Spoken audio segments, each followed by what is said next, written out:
দেখুন বন্ধুরা, আমার ভালোবাসার বাগানে ফুল ফুটেছে, ফুলে ফুলে ভরে গেছে আমার এই ভালোবাসার বাগান।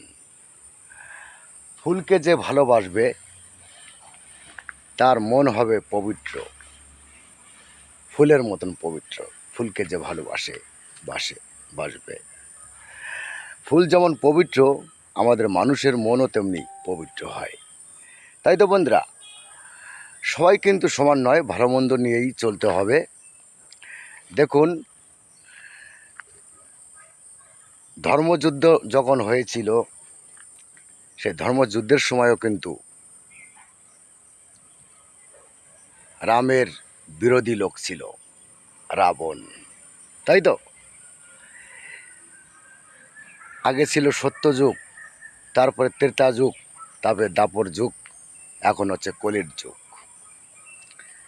এখনও কিন্তু অনেক রামচন্দ্র আছেন, অনেক রাবণও আছেন। যে ভালো কাজ করে, ভালো কথা বলে, সৎভাবে যে চলে, তার ভিতর কিছুটা রামচন্দ্রের ছায়া পাওয়া যায়।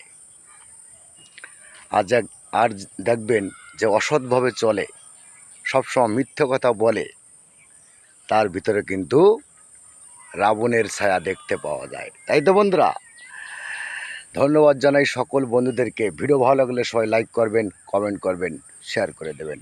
নমস্কার বন্ধুরা, টাটা, বাই বাই।